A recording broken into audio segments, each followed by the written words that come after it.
Rakanda baramutse mwebwe mwese abakunzi bacu aho muri mu mpande zine z'isi nizera ko mumerewe neza.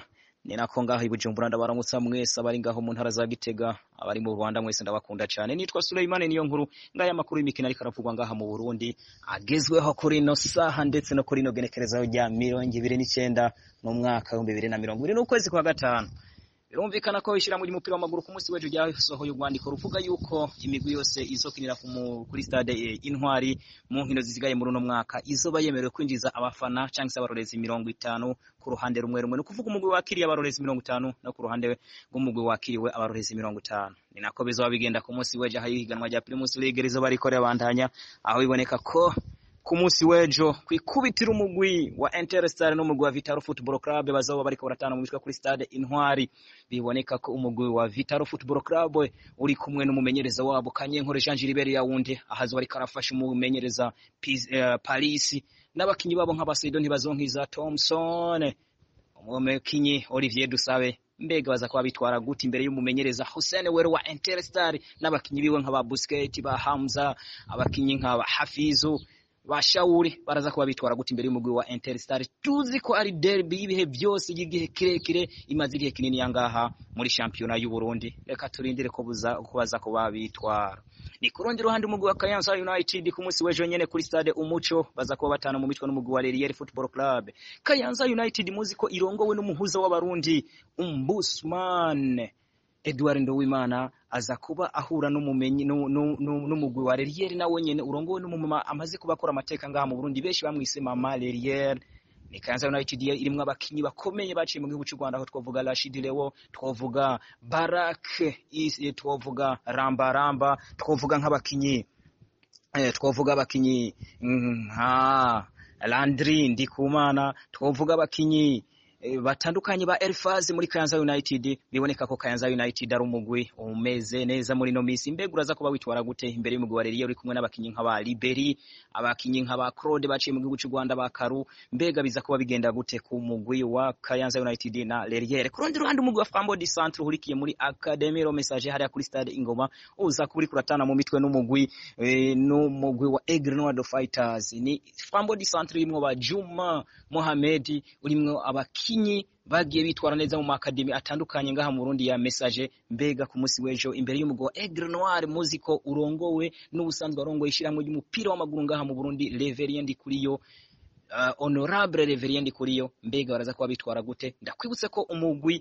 wa Aigle Noir Fighters umwaka weza ari watwaye ibikombe byose bikinirwa ngaha muri championnat mu Burundi mu mupira w'amaguru, aho twavuga Primus League Burundi, twavuga ikombe cy'ubumwe, twavuga igikombe cy'umukuru w'igihugu. Mbega Aigle Noir imbere n'abakinyi babo nk'aba Joseph Shimirimana mw'iyi misi ubona ko ariko baritwara neza, ba Kasongo Benjamin. Biraza kuba bigenda gute imbere y'umugwi wa Flambeau du Centre? Ngozi City nayo yamaze kuba yiyakira mu cicaro ca kabiri ku munsi w'ejo nayo iramanuka mu kibuga yakira umugwi wa Rukinzo Football Club. Muzi ko Ngozi City ari umugwi wegukira igisagara ca Ngozi, intara ya Ngozi. Biboneka ko abakinyi nk'aba Alene kapitene wabo, abakinyi nk'aba Didier, abakinyi nk'aba Musa baraza kuba bitwara gute imbere y'umugwi wa Rukinzo Football Club uri kuracana itara ukazimya iry'uwundi. Iyo ni Rukinzo Football Club y'umumenyereza Miburu Abubakar ari kumwe n'abagumaho Amisi ndetse n'abakinyi babo nka Bigrimana Abed, umwe mu bakinyi bateye ubwoba ngaha mu Burundi, umwe mu bakinyi bo hagati mu gihugu mu kibuga, ari kumwe n'abakinyi nk'aba Coutinho, ari kumwe n'abakinyi nk'aba Pascal niyo nkuru. Mbega baraza kuba bitwara gute? Aho nitwo kwibagira umunyegori wabo yaciye mu gihugu cy'u Rwanda mu mugwi wa Mukura Victor Sport agaja muri Bugesera wamwita Ismail Wilonja, aza kuba ari kumwe n'umugwi wa Rukinzo. Biraza kuba bigenda gute hariya kuri stade Urukundo? Reka tubandanye amakuru yacu tiyakomereza nyene ngaha muri Primus League Burundi. Birumvikana ko ku munsi w'ejo inkino zizoba zitegekanijwe ari izo zikurikira. Ni kurundi ruhande uri kuraba umugwi wa Ngozi City, umugwi wa Ngozi City umaze kubugera mu cicaro ca kabiri. Message Ngozi ku munsi w'Imana inkino zoba zibandanya. Message Ngozi yakira umugwi wa Burundi Sport Dynamique. Message Ngozi umwe mu migwi ukomeye mw'iyi minsi ufise abasatirizi bariko baritwara neza, aho twavuga Idi Muserema ari warongoye abasatirizi ngaha mu Burundi, akaba ari kumwe na bamwe na bene wabo cyangwa se n'abagenzi biwe ba Cedric Dani Kagabo, akaba ari kumwe n'abagabo nk'abanyanzira Hamza, ari kumwe na Ismail Semere, ari kumwe n'umumenyereza wabo Jimmy Ndizeye. ndababwire ko Message Ngozi ariyo equipe muri uno mwanya irongoye ihiganwa n'amanota 55 iraza kuba yitwara gute imbere y'umugwi wa Burundi Sport Dynamique waje utangaza abantu benshi cyane, umugwi waje witwara neza kugezaho muri kino gihe ubona ko ari umugwi utanga icizere uri kumwe n'abakinyi babo nk'aba Juma Simple. Ni kurundi ruhande kuri uwo munsi w'Imana nyene hazaba ariko urukino ruzoba ruhuza umugwi wa Atletico Academy, umugwi muziko usanzwe urongowe n'abantu baciye mu mupira w'amaguru ngaha mu Burundi bawuzi neza cyane, aho twovuga Madame Lydia Nsekera, tuzi umuntu bita Gisage Leopold, tuzi abagiye bakora ibintu byinshi bitandukanye ndetse no kurongora ishyirahamwe ry'umupira w'amaguru ngaha mu Burundi, aho ubona ko abamenyereza babo n'abamenyereza amaze kuba bagira bamira akabuye kabagabo mu kumenyereza, aho twavuga Ngabire Marquis Saidi wa Atletico Academy ndetse na Abubakar. Mbega baraza kuba bitwara gute n'abakinyi babo nk'aba Kicuya canke Ndayishimiye Abdul Dani, abitwa ba Kadashira Elvis, abitwa ba Muhuza Patient Zokora, abitwa ba Isa Iber, benshi bazi ku izina rya Maicon, baraza kuba bitwara gute imbere y'umugwi wa Buja City nawo tuziko wegukira igisagara ca Bujumbura, aho urongowe n'umwe mu bantu bazi umupira w'amaguru ngaha mu Burundi, twovuga nk'umugabo Jean Kishansha Jean Christophe.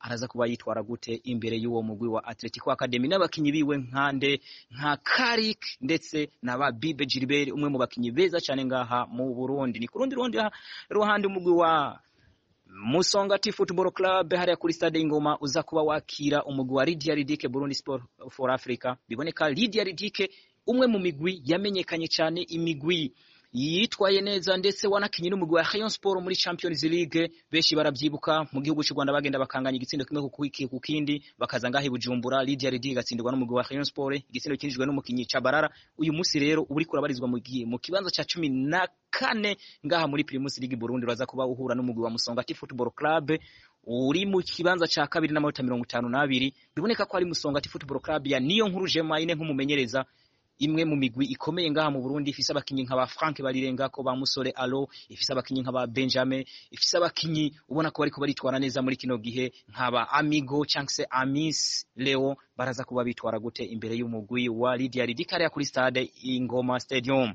Ni kurundi ruhande umugwi wa Bumamuru FC ku munsi w'Imana nyene uzoba uriko uratana mu mitwe n'umugwi wa Olympic Star. Umugwi wa Bumamuru FC muziko wegukira intara ya Cibitoke, aho biboneka ko Bumamuru FC imaze kuba yerekana ko igiye kuhagarara neza mu cicaro ca mbere. Abakinyi nk'abara uru, abakinyi nk'aba Edi baraza kuba bitwara gute imbere y'umugwi wa Olympic Star. Musanzwe muzi ko ufise abakinyi nk'aba niyo nkuru Eric, benshi batazira kirungu, abantu bizwe nk'aba Pascal Ramazan, benshi mutazira machine, bamaze kuba bitwara neza muri championnat y'u Burundi. Biraza kuba bigenda gute kuri ubwo rukino. Ngizo inkino za Primus League Burundi ziza kuba zimanuka muri no weekend, uko ari inkino 8 zose ziza kuba zikinwa.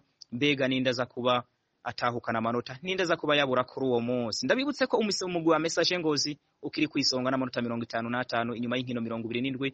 Musongati kayigwa mu ntege aho ifise amanota 52 mu nkino 27, ndetse Burundi Sport Dynamique amanota 42 ni mu nkino 27. Aigle Noir Fighters amanota 41. Vitaro Football Club ifise amanota 41 mu nkino 27.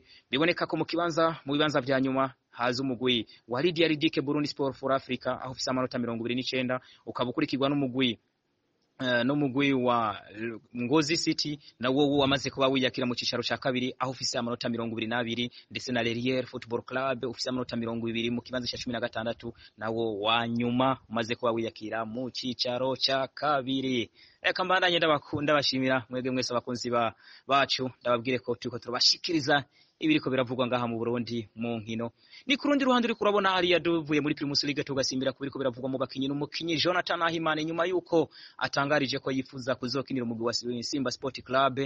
Abarongozi b'umugwi wa KMC ku munsi w'ejo bibabikihije ku muvugizi wabo, bavuze ko bagiye kuraba uko bakira uko babifata ivyo bintu vya Jonathan Ahimana, nimba ashobora gufatirwa ibihano bivanye nuko yatangaje iryo jambo. Ariko nibaza ko ubiravye nta kibi yatangaje cyane, atari uko gusa ari ivyifuzo vyiwe, maze KMC yo ikabivuga ko yifuza ko uwo mukinyi wabo yoguma muri KMC. Mbega biraza kuba bigenda gute kuri Jonathan Ahimana na KMC yiwe inyuma yo gutangaza ko yifuza gukinira umugwi wa Simba Sport Club? Nitwa Suleimani niyo nkuru, nimukomeze mubane natwe, ndabashimiye cyane.